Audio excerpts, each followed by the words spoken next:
So good morning, ladies and gentlemen. Today, the focus of today is Seder In The Seder. The point over here is not a magnificent edifice of one huge shear which you'll come out and you'll say, wow, that was very impressive, and now I don't even know how to start explaining that to anybody else. The point of today is to come away with some very specific ideas. We're going to try to cover 6 to 7 ideas today, which hopefully you can walk away with. You can say, you can relate it to your Seder and enhance your Seder. So every year it's going to be different ideas. We're going to go through different ways of looking at things as we go through the Seder. There are no source sheets on this one, but the slideshow is going to be available. I'm going to send it out after the shir, and it'll be available online for the download. So anybody is welcome to use it in that way.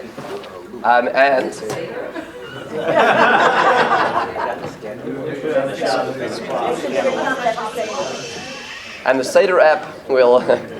No, but if you want to review the sources that are on the PowerPoint will be available. And if you need any specifics, please reach out to me. I can send you the bigger sense of it. So the first thing I'd like to concentrate on is the following.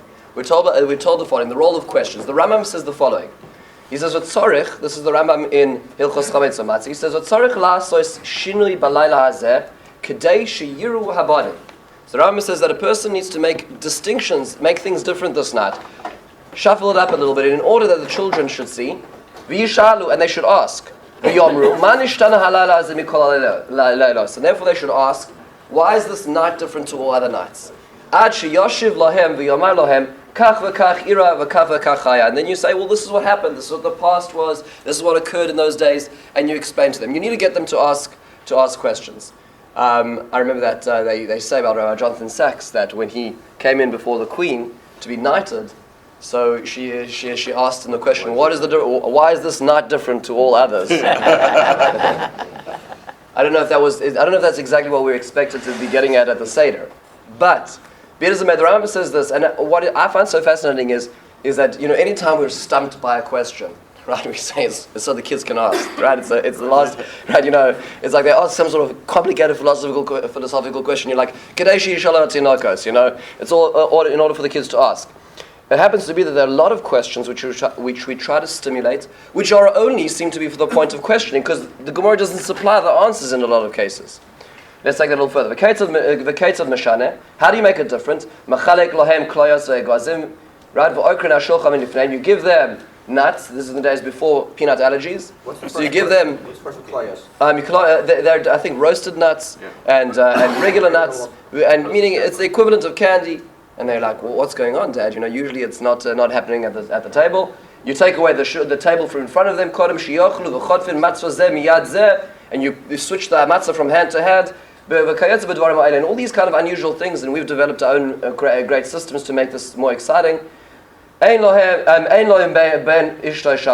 is the interesting part. What happens if you don't have a child? So the interchange is done between husband and wife.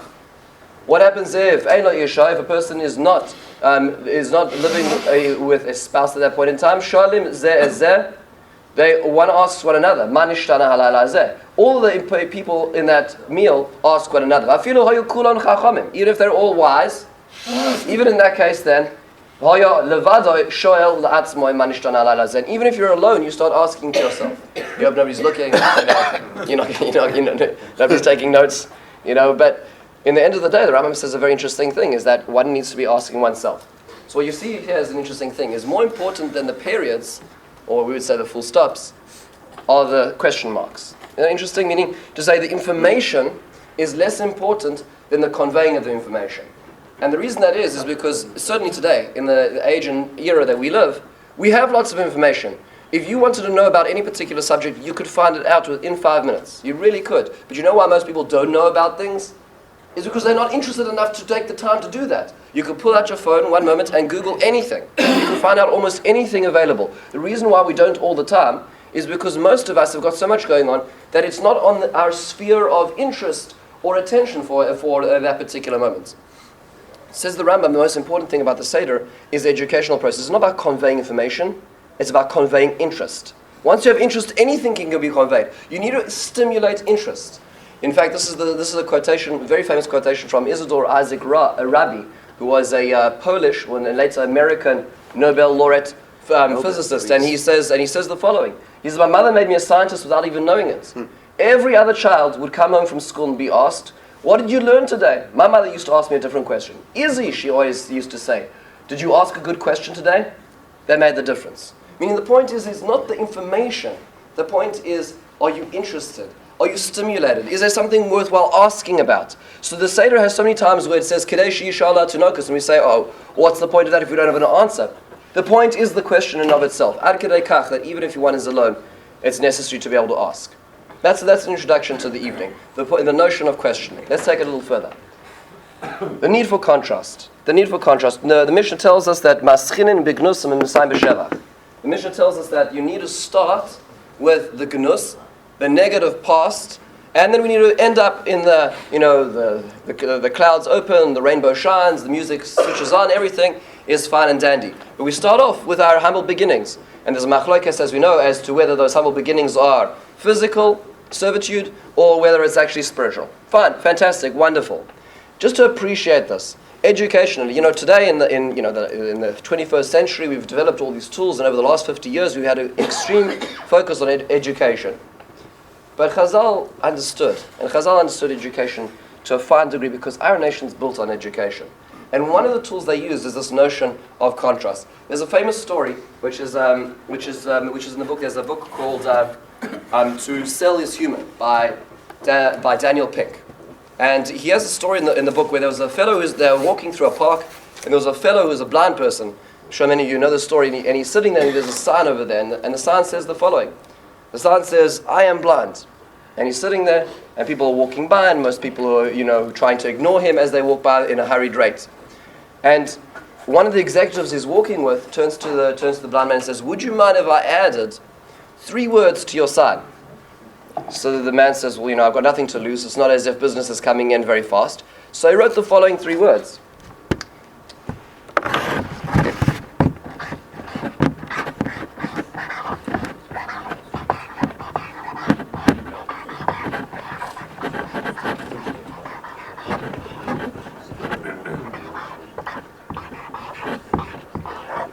And he wrote those words, and then what happened was the blind man sitting there, and for the rest of the day, money keeps coming in. He has coins, he has notes, he has people taking change. That's a good sign, right? He has people taking change, and at the end of the day, he turns to somebody who's walking by and he says, "Would you mind just reading me what's written on the sign?" Those 3 words must have made a huge impact. And he turns around, and the man reads in the sign says the following. The sign says, "It's springtime, and I'm blind." And suddenly people started thinking, why? What's the point?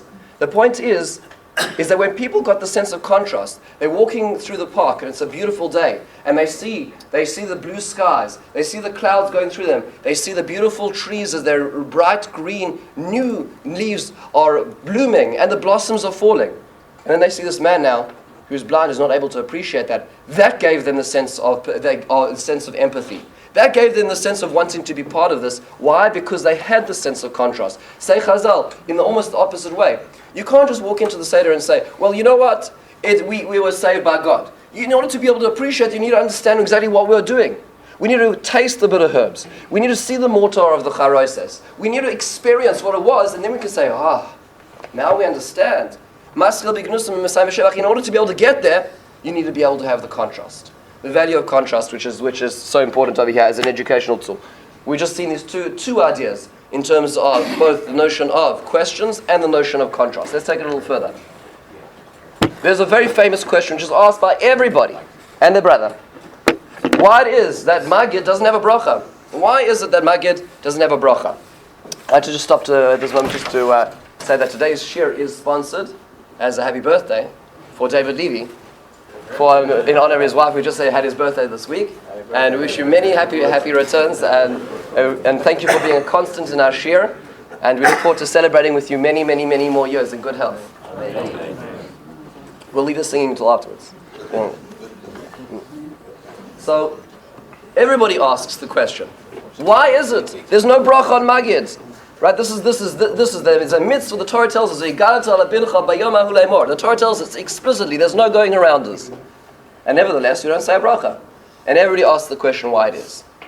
There's many very fascinating answers as why it is, why not.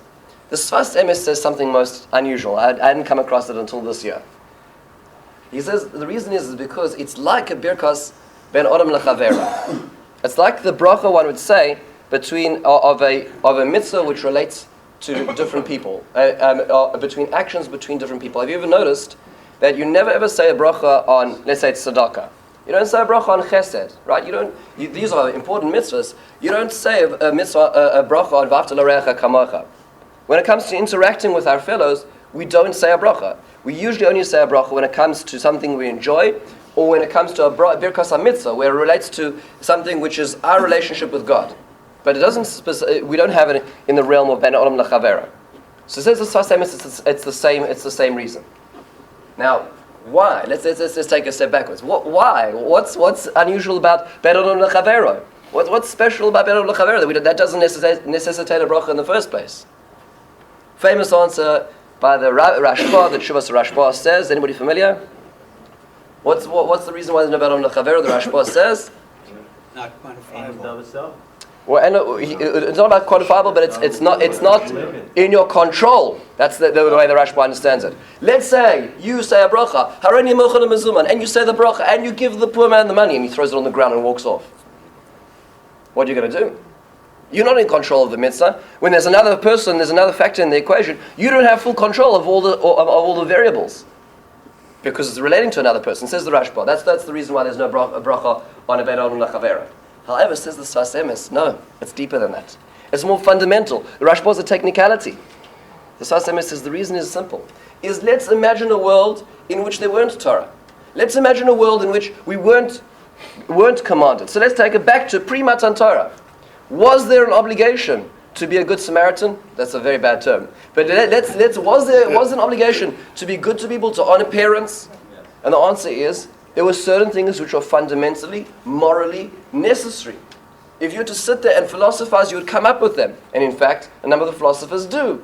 They come up with slightly different utilitarianism, the critique of pure reason. There are many different ways of getting there, but in the end of the day, some form of morality has to exist based on simply in a pre-Torah existence. Says the Sfas Emes, therefore there's no bracha on it. Because Hashem created the world in such a way that there's certain logical constraints. Honoring parents is. We do it now. Why? Because Hashem commanded. But that was there. That was necessary. Hashem put that in creation. That there's a natural feeling that humanity feels. They feel indebted when receiving something from somebody else. There's a natural feeling that we want to protect others. Those things we start to say bracha on because they are logical. They are mishpatim. Says the Sfas Emes, that's what's going on at the Seder. At the Seder over here, when we're experiencing this, and as we're pointing out, it's not about going back to history. History is linear. History, you have to go back 3,000 years and say, what happened then, and try to remember the details. When it comes to the Seder, we're going back to the cycle.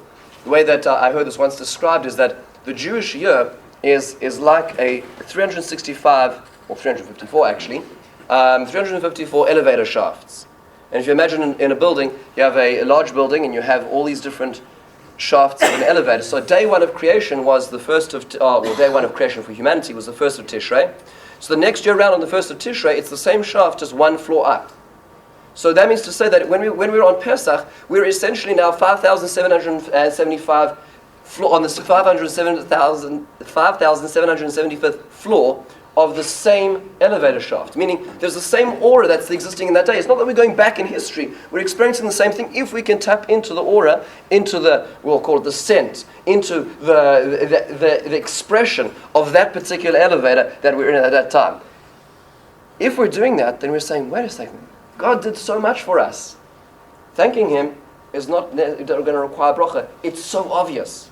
It's basic humanity to say thank you. It's basic humanity to appreciate what Hashem did for us on that night. Says the Sfas Emes, therefore no bracha. Takes a bit of a different perspective, because in the end of the day, you're not being a great person by saying thank you. You're being a normal person by saying thank you, says the Sfas Emes, because it is only human to respond to HaKadosh Baruch Hu by thanking Him that evening. Unbelievable thought. Very interesting pathway in. Idea number 3. Let's take it to idea number 4. Karpas. Right, Karpas is wonderful, and why do we do it? What's the Gemara say? Brilliant. Right, so the children should ask. So we should end right here, right? But as it happens, that there's a little bit more to it. There's a little bit more to karpas. And it's obvious that there's obviously symbolism, the different vegetables that go in. I know that I think I've heard, in fact, in the name of, I think that Rabbi Tites used to use a banana. Maybe he used a banana, but because he used it particularly, maybe he used it particularly to show that there was a bracha. The bracha was hadama. Many people have different minhagim as to what to use: radishes and parsley and potatoes and all wonderful kinds of things. In the end of the day, we're dipping it into salt water. What is going on over here? So there's a fascinating Gemara in Pesach. The Gemara says like this. This is the end of the parak. The Gemara says, Tana kol echad ve'echad noisen pischa al ba'oiroi u'mafshil la'acharav. So the Gemara says that every person were to take their Pesach, and they were in its skin, and they would put it on their back. They would carry their Pesach, their Korban Pesach on their back, and the Gemara would say, Amar Rav Ilish Tayos. Rav Ilish would say, like Tayos. Okay? What are Tayos exactly? Rashi says, Tayos derech soichrin yishmaelim huzeh. It's the way of Arab salesmen. That's the way they would carry their wares. They would walk around with it on their back. Now the problem is let's review for a moment. Who were the aggressors? Who were the antagonists in the Egyptian story? They were Egyptians. Now Egyptians and Ishmaelites today, you might say the lines are blurred. In those days, they were actually different families. Ishmael is a son of Abraham, and Mitzrayim is the son of a completely different side of the family. Mitzrayim is the son of Cham. Right? He's one of the children of Cham, completely different side of the family. So, meaning, this is the wrong story over here. It sounds like symbolically we're carrying our Pesach on our back in order to be able to commemorate the Arabs, but they weren't part of the story. We had different problems in those days. So fantastic. So what happens is that Barbanel says what? They started the whole thing with the boat. So that Barbanel says that, you know what? Fascinatingly enough, that Barbanel says, of course they're part of the story. You just need to have a bit of perspective. Because in the end of the day, how was it that we actually got down to Mitzrayim? Yosef. Was because of Yosef. Why did Yosef get down to Mitzrayim? Because he was sold by his brothers by, initially, Sochrim Yishmaelim. Now, it was interesting. There's an interchange between who the merchants were at the end. But be it as a main, he was sold down. Now, Barbanel goes so far as to say that, in fact, the whole of Golus Mitzrayim was a punishment for Mechiras Yosef. And he goes and he starts paralleling all ideas. He says, the fact that the Jewish babies were thrown into the river was as a punishment because Yosef was thrown into the pit. The fact that Yosef was sold into slavery into Egypt was the fact that they were sold into slavery in Egypt. He goes further. He says because Yosef started off his journey by searching for sheep. Therefore, when they were searching for sheep or the sustenance, that's when they got taken down. And therefore, he says there's a number of various parallels that he brings, and that's why the shchita of the sheep is almost like at the end when the Korban Pesach is shechted is like what they did to him, that they shechted those goats when dipping his coat in blood. Says the Barbanel. And he has an extremely long description of how that all started. And if you think about it, really, on a micro level, that's really where it began. So what happens? The Gemara says, you know what? When they come out of Mitzrayim, they put their Pesach on their back because we're commemorating the fact of how it all started, where it all came from. But it goes further.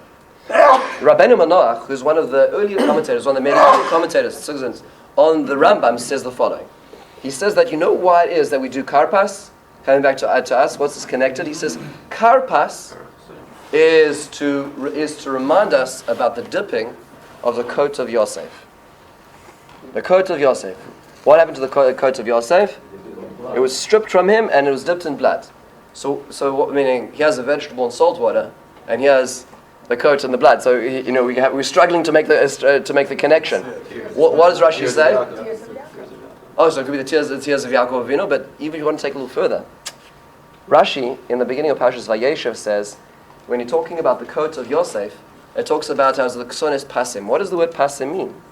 So one of the explanations that Rashi gives is that it is the clothes of the nobility. Why? How do you know that? Because it says, the translation for the word pasim is the word karpas. Right. Chur karpas u'techeles. The clothes of the nobility that Mordechai wore were karpas and techeles.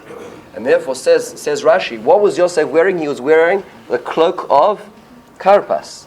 So what are we doing essentially?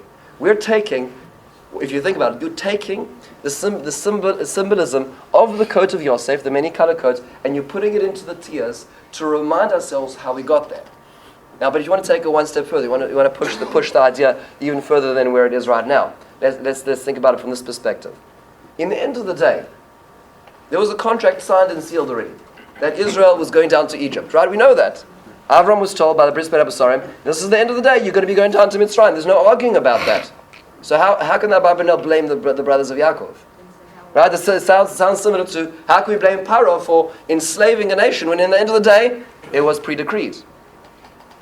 You have always, certainly in the Yetzias Mitzrayim, we have a very big, we have a problem of the philosophical balance between Hashem's plan and people's actions within that, right? The fact that people took initiative and were held responsible even though they were part of the divine plan. Very hard thing to balance. So Rabbi Nathan Lopez Cardoza says a very interesting thing.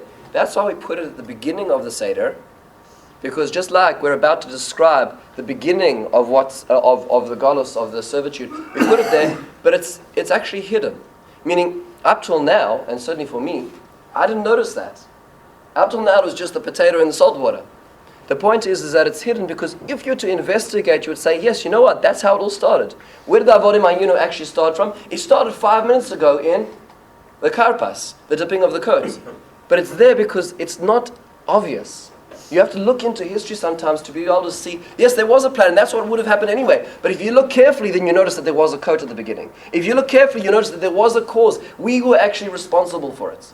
That's why it's at the beginning, but it's in innuendo. It's hidden. It's not clear to us because that's exactly the way it happened. Only looking back at history do you have that perspective of being able to realize what was actually going on. Very, very fascinating. And I think the way it is couched symbolizes exactly the power of what it is actually conveying to us itself. Very, very fascinating notion within Karpas. It also sort of should put a pause in our Seder and make us think, so then in the end of the day, so what causes Godless then? Right, so at some point in time, meaning what caused all of this is when we just couldn't get along. And not that we couldn't get along, we couldn't get along to the point that we had to throw our brother into slavery. That's something which should take a pause. Which goes back to the Ben Adam Machavera. Right. Maybe even greater what the Sasem is saying, that we don't say the bracha because it's Ben Adam Machavera. Perhaps that's the very underpinnings of what the Seder is once we reach that realization. Very, very fascinating. Let's take another organic substance of the Seder. Charoy says, right, so now the problem is like this: is that actually Dr. Huberfeld mentioned this to me, an idea to me the other year, and I want to just bring it into focus. I don't know if everybody's familiar. I'm sure everybody's by now tasted or at least seen the Charoisa's flavored ice cream from Ben and Jerry's. And you have to think to yourself, what kind of inhumane people are these? Here you have cement. I'm talking about people spending 23-hour days lugging blocks, and you're going to make ice cream out of it. It's like, really, how insensitive can you be? But perhaps it's not insensitive because actually, if you do a little bit of this I wasn't taught in school, but the Gemara actually discusses whether charosis is a mitzvah or not. And the Gemara says there's two reasons for charosis in the first place. Reason number one, my mitzvah, Rabbi Levi Omer, zeichel tapuach. It's the memory of an apple. Now, I don't know about you, but I don't remember any apples in Egypt, right? So what's the tapuach? Oh, Rabbi Yochanan Omer, zeichel tzitz. That's the one that we taught in day school. It's to remember the plaster, to remember the cement. Omer Abaye hilchach tzarich lekuhuye.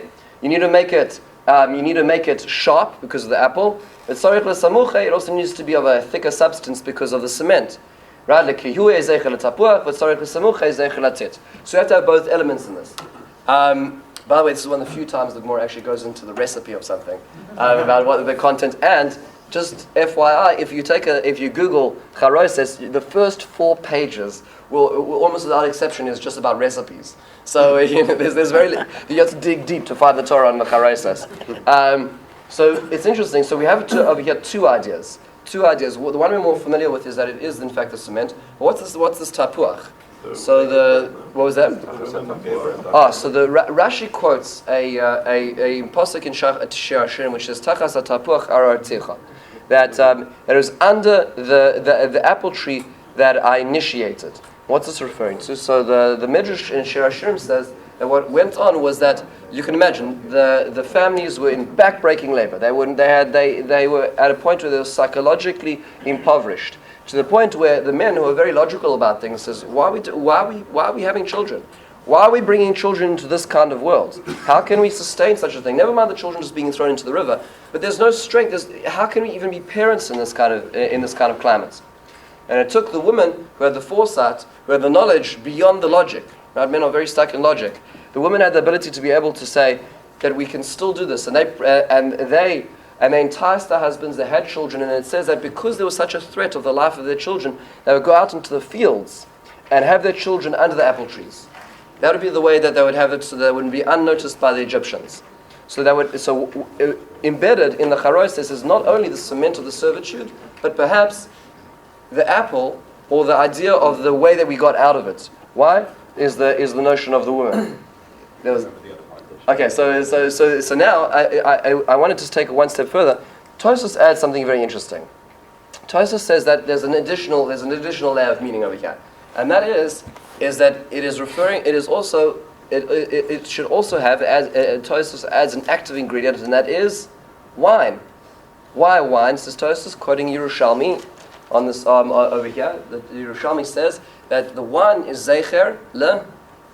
What's the wine in memory for? Blood. Blood, says Yerushalmi. So you need to add into your charos as wine, which is about blood. Now that seems to tilt the scales, right? Because we have the cement, and then we have the apple, right? Which seem to be these two ideas in tension. And now the wine seems to sink the ship. But that's actually not clear over here, because what blood are we talking about? Wine could be the birth blood. Okay, so there's different bloods in Mitzrayim, but explicitly there was the blood of Milah, there was the blood of the Korban Pesach, but there was also earlier bloods. What other bloods do we have? Firstborn. We have the bloods of the firstborn, but earlier than that even. Joseph's blood. We have the first Makkah was blood. The first Makkah was blood against the Egyptians, and there was another blood as well. If you go a little earlier in the servitude, which was the children's blood. Right? Remember, there's the blood of Pharaoh bathing in the blood of children. So when Tosfos mentions the Yerushalmi, in fact, this is a machlokes on the Panei Moshe and the Korban Ha'eda, the two Mefarshim, classically on the Yerushalmi, argue as to what blood it is. Is it the positive blood or is it the negative blood? So once again over here, you have within the same food, within the same item, you have the same tension. The tension of Tachas HaTapuach Aratich, and the notion of this, the idea of cement. So when we eat this, there's a multiple dimension again, not just of servitude, not just of freedom, but the two embedded so closely within one another. Very, very fascinating idea. In fact, the Shulchan Aruch actually says that one should have apple, and it should look like tit, and one should add wine. And the reason is because we try to incorporate all these ideas. So when you're going through this beautiful, sensual, enjoyable experience, at the same time you're experiencing all the different tastes, all the different pieces of what went on through the experience of Mitzrayim, the complexities of that. Wouldn't it be the other point was that when it goes to represent the person of the kosher shibud and the difficulty in the shibud, that's why the woman should have so many children. The bracha of tachas hatapuach or articha Only applied to Bnei Israel. To those who work. Shevet Levi did not have that. Didn't have that bracha to that extent. Beautiful. So when the Jews are standing there and they think it's bad, that ultimately it's actually being flipped around to good. Beautiful. So it's Beautiful. The double linkage. So yes, that was the extra point. That was the extra point. That was the extra point. Is that Shevet Levi didn't get this. Shevet Levi didn't get this. Why? Because they didn't have to suffer. So therefore, they didn't have to suffer. Therefore, they didn't have the extra numbers. So actually, if you do the cheshbon in the math, you'll see that Shevet Levi didn't grow as exponentially as the rest of Israel. Why? Because they didn't have to suffer to get the bracha of growing, which is why the two are embedded so closely and finely together. Evan? I go back to the original sin, because the apple was Sure. the original sin.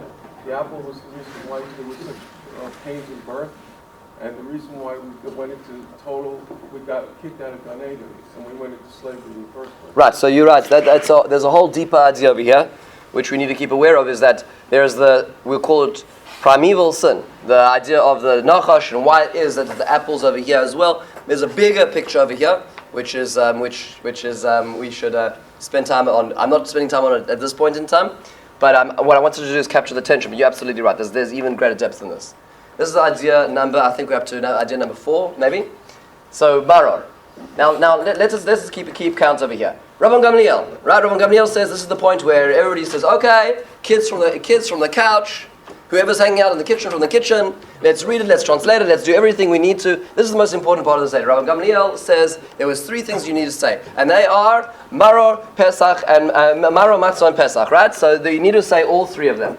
But the problem is the way he says it is that Eilu Dvarim Kol Shlo Amar Shlosh Dvarim Eilu Pesach Lo Yotze Dech Chavosa Ve'Eilu Hein Pesach Matzah Maror. Now chronologically, folks, let's think about it. What happened first? What happened was the maror is terrible. The matzah, now matzah can go both ways. Matzah is the bread of affliction. It's the bread of freedom. Okay, we'll put it in the middle. Pesach is certainly at the end of the day, right? Pesach is the end of the process. So why? Meaning you're conveying to us the most important things and you put them out of order. Now you might think alphabetical, right?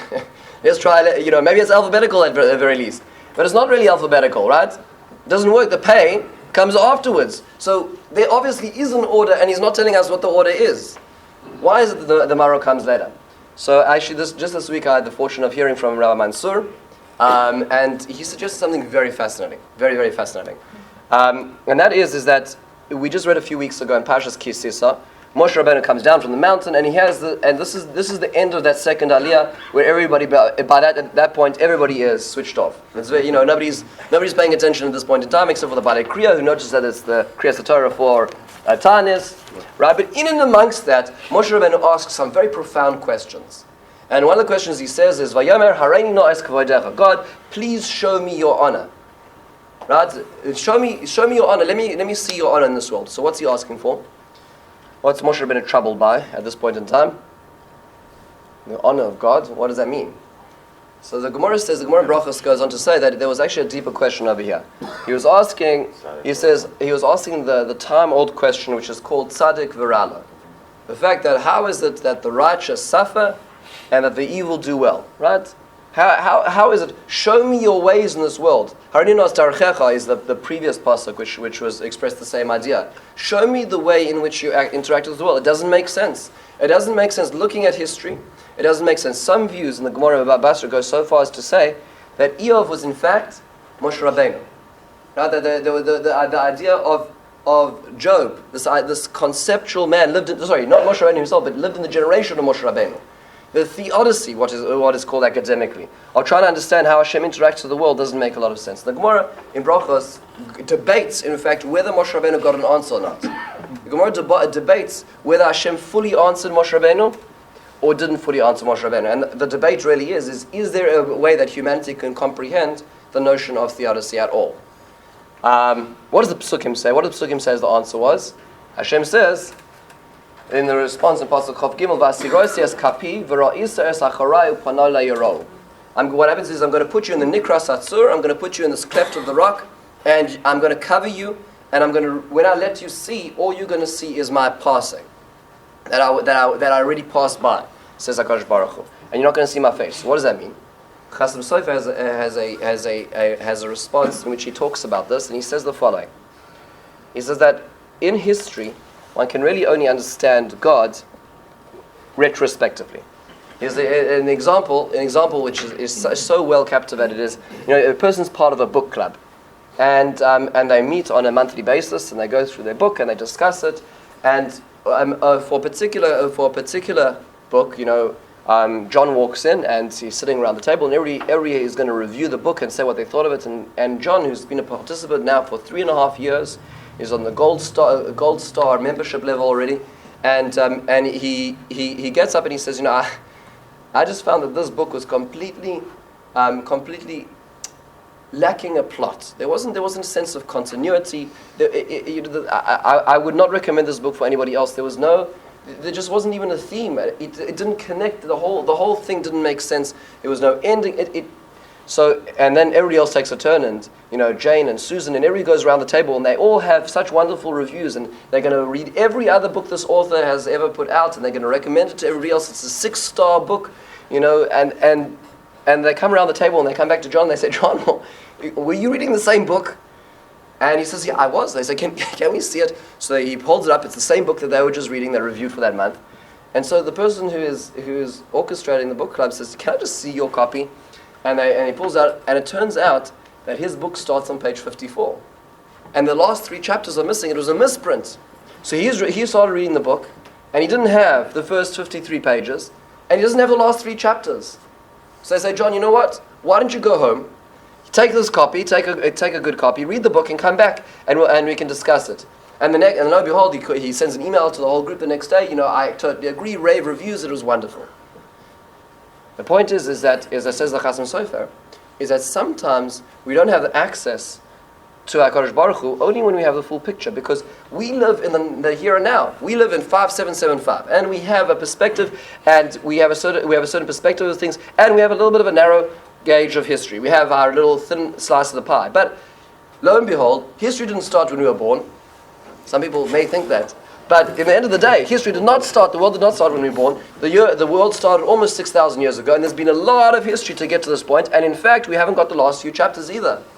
We don't have the full book. So when you look at the book and you're asked to give a review, you say, there's no plot, it's not continuous, it's contradictory, it doesn't make sense. Says HaKadosh Baruch Hu, you're not going to see me in history when you look at me frontally. You're going to only understand me if you look in the bigger perspective. We don't have the bigger perspective yet. Wait, says the pasuk. We went down to Mitzrayim. We look at the whole process. When you have to speak to those people in the process, it was terrible. I mean, you can imagine, this is genocide, there were children being murdered. It was terrible. The whole thing was an atrocious process. But say Chazal, that looking back at it, there's different ways of describing it. The Midrash says it was a kura barz, it was a smelting pot. It was the way that it was a necessary function of being formed. The Aruch HaShulchan talks about how, in fact, we only were able to understand the notion of servitude to God via servitude to another nation. We're only able to get our sense of nationhood through this experience. Meaning, in the experience, you wouldn't have understood it. When it's happening, you don't understand.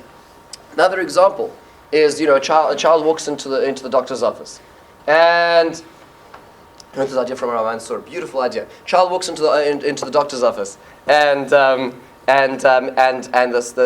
2-year-old who thinks the whole world is wonderful. In walks a person in a white coat. Not always in all doctors' offices anymore, but a person with a white coat walks in with this long metal needle, and the child thinks that the mother is going to fend off this aggressor to protect her child, and in fact, instead of doing that, the child is held down by her mother, betrayed, and in pain inflicted, which lasts for a few days afterwards. And the child cannot understand this. 10 years later, 12 years later, the child starts reading on the internet and says, why is that I didn't get measles? What happened to the chickenpox? I've never heard about these things. I'm reading about them now. So the mom says, I'm so glad you asked. Remember 13 years ago when I was holding you down and you held onto the door handles on either side and you had to pull off your shoes in order to get you back into the seat. Remember that? That was your inoculation. Why? Because it took a little bit of time to understand what was going on. So as a panala yiro, you can only understand it sometimes a little bit later. So therefore, says Rabban Gamliel, how does the Seder work? In order to be able to understand the marrow, you need to have the Pesach and Matzah first. You need to be able to understand the process of redemption. You need to have a bit of perspective. Then you say, marrow, okay, now it makes sense. You can't always dwell in the marrow at the time that you're going through it. That's why Rabban Gamliel educationally switches the order to explain that that's the only way to access it. You take this one step further, and maybe we'll just try to get in 2 more quick ideas here. Is famously, everybody asks, there's the Chacham and the Rasha, and in the end of the day, they're asking the same question. Let's give the guy a break. What's going on? What was God commanding whom? You. And then the Rasha comes along and says, what's this for you? And we say, you exclude yourself. Right, Kevon. Right, he says, he's not including himself. The Chacham wasn't including himself. Everybody asks this question, and there's the beautiful blue box in the art scroll, and everybody knows that answer, which is wonderful. But there's a beautiful Hasidic thought by the Ropshitzer who says the most unbelievable idea, and that is the following. I was bowled over, so everybody hold on to your seats. And that is the following. The Gemara says that the Choisam, the signet of HaKadosh Baruch Hu is emes, is truth. Right, so meaning, we all have, in those days where you'd have a signet ring and you'd put it onto the wax, and and you'd put your emblem on it. So the emblem of HaKadosh Baruch Hu is emes, is truth. Says Rashi, why is that? Why is that? Rashi, this is not Chassidus. Rashi says that the reason is because if you look at the word emes, you take the word emes, you take the letters that comes from the first letter of the alphabet, the last letter of the alphabet, and the center letter of the alphabet. Truth is something that you find wherever you see it, says Rashi. Truth is something which, wherever you turn to, it's substantiated because it's true. It speaks for itself. Whereas if you look at the word sheker, shin kuf resh, those letters are one after the other. Sheker, falsehood, is only something, is an expression of something where you only see a narrow gauge of what's going on. Sheker can only be substantiated within a certain circumstance. And it's interesting that what often happens is that you can create all the alibis necessary for a particular story, but just give it a little bit of time, just give it a little bit of conversation, and usually it's very hard to substantiate that because you have to protect a certain bubble. And that's all that there really is the little world that you've created in the world of Sheker, because it's very little, it's very small. Emes is much more all-pervading. So if you take it back to what we had just beforehand, says the Ropshitz, a very fascinating idea. And that is that when the Chacham uses the word you, he uses the word eschem, you. Now notice that is the word that includes the letter aleph and taf, the beginning and the end, and the two center ones are mem and chaf, the middle section of the aleph base. Meaning, he's asking about you, but his sense of you, his sense of what HaKadosh Baruch Hu did was an all-pervasive one. He's asking, how did God interact with history as a whole? Come back to the Rasha. What is his word? He says, Ma'avodah zos lachem, lamed chaf mem. Those are all consecutive letters at one point in history, only in the middle of the story. The Rasha is, the lack of information the Rasha has is because he did exactly what Rabban Gamliel told him not to do. Is he stuck at one point, one slice of the pie, that's all he's looking at. That's why it's Ulefi Shehoisi Es Atzmoi. What did he take out? The Aleph and the Taf. He doesn't have the first 53 pages. He doesn't have the last 3 chapters. And that's all he's asking. He's only stuck with one piece. That's why he says Lachem. One last idea perhaps, and then with this we'll end. If you go back to the end of the Haggadah, nobody likes to hear words on Chad Gadya. It's a travesty. Every year I have a tune I want to teach people on Chad Gadya. Nobody's willing to listen. It's terrible. I feel like the Chad Gadya really gets shafted. So, but in the end of the day, there's one idea which really is worth considering, and that is the following: if you're to do a backwards and forwards in Chad Gadya, right? So we know that the goat, whatever it represents Israel. It's good, right? Goat is good. So therefore, if you now let's do the math. So that means to say that who's the bad guy over here? The bad guy is that cat, right? So then, okay, but don't worry, the cat is going to be taken care of. There's the good dog, right? But then, unfortunately, the terrible stick enters the scene. So if you're going to go backwards, you go bad, good, bad, good, bad, good. You know what happens? There's something very unfortunate which happens. Which side of the puzzle is HaKadosh Baruch Hu on? Doesn't work out, right? So what's going on over here? So what we're supposed to learn from this? Says the Vilna Gaon. No, of course you have to understand things in perspective. The reason why that cat was eating the goat, the reason why that dog was biting the cat, was not because the dog was this knight in shining armor with a armor tail, or whatever, however you put it. The dog is not doing it because he's altruistically seeking the word of God. You know why he's doing it? Because he's a dog, and that's a cat. The reason why Paro was doing it was because he was a dictator, and a dictator does certain things. But you know what happens? HaKadosh Baruch Hu says, if you look at history, you'll realize that the dog biting the cat, even though it's doing it because it's instinctual, is my doing. What you need to do is you need to take a bit of a bigger perspective and say, I'm going to look at the whole array of history, and everything doing what it does because of its natural inclinations. In the end of the day, it creates the bigger picture that HaKadosh Baruch Hu kills the Malach HaMaves. Because that's the bigger picture. It's not good, bad, good, bad. History is much more complex than that. But the point is that within the history, you see HaKadosh Baruch Hu's hand. And that's how we end off the Seder, because that's how we begin the Seder. Where we start off with the Karpas, where you don't see necessarily where it's going and how it's leading to. In the end of the day, it's Chad Gadya, where HaKadosh Baruch Hu is in charge of everything. Thank you very much. I hope these ideas are very stimulating.